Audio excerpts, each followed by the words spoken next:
Hey everybody, welcome back to the channel.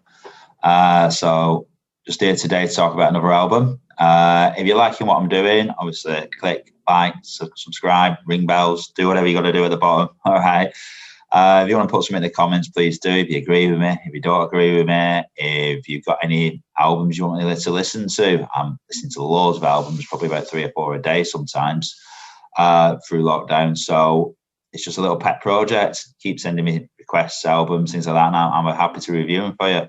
Okay. So today we're going to look at Build a Tower. So Build a Tower is by a band called Slow Readers Club. And Slow Readers Club came to my attention in 2015. I was in a cafe having a bacon butty in the morning on my way to work, and it came on Six Music. And there was a song that came on, I think it was Lunatic, and I fell in love with them straight away. I thought, this band's amazing. I've never heard of them.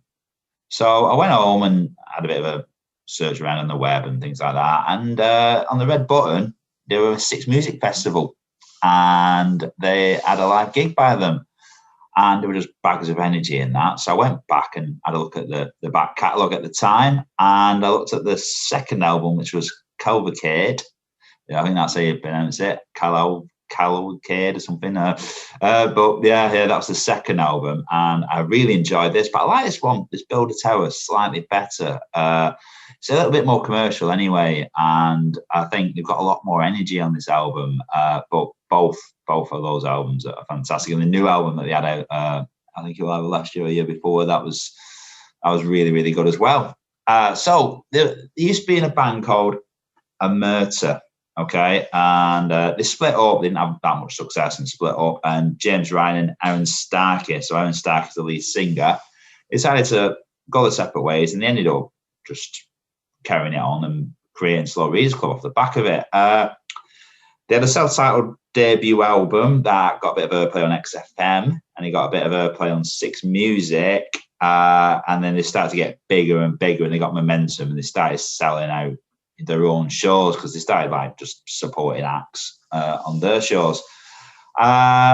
This is the third album. Like I said, it's probably, apart from the last album, it's probably the greatest chart success they had. This is where they started to become more commercial. You got 18th in the album chart. And the latest album has done somewhat better than that. I haven't seen them live.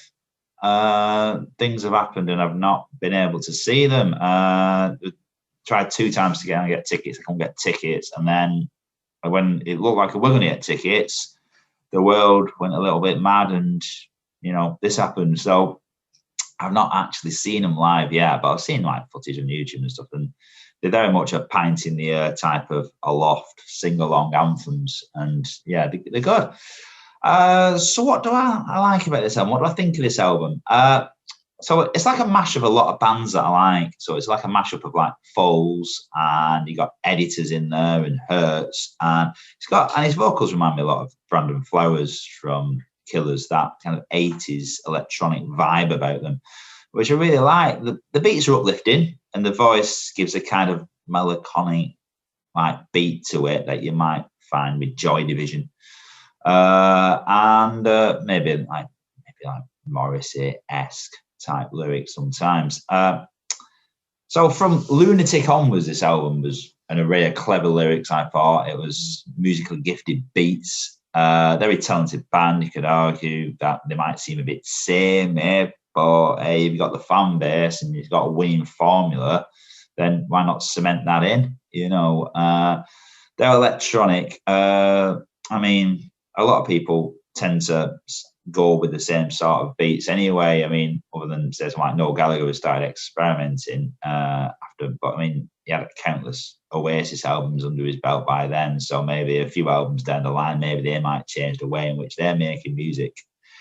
So the standouts on there are On TV. That's just basically a sing-along, hands in the air type of thing. You Open My Heart and Live Never Know. Those are probably my standout tracks. I find it hard to criticize this album, to be fair. Other than you might say that the last few songs aren't as lyrically strong, Lunatic I can see that it can irritate people for the first song too, the way it comes in. However, the length of each song is good. There's no 8-minute solos or silly jam sessions in between. No waffle. What you hear is what you get, and you got to admire that. I could happily return to this album again and again, as well as the second album, as well as the new album. I thought the first album might lack slightly, but this album really launched them, and it is a cracking album. You got to keep. I think with the new album, you've got to give it a bit of time, but with this album, you're instantly in there. I'm going to give it a 9 out of 10. So whether you agree with me, whether you don't, pop it in the comments. If you got anything you want me to listen to and review, pop it in the comments, and I will do. Subscribe, like, do all that jazz, and I'll see you all next time. Take it easy.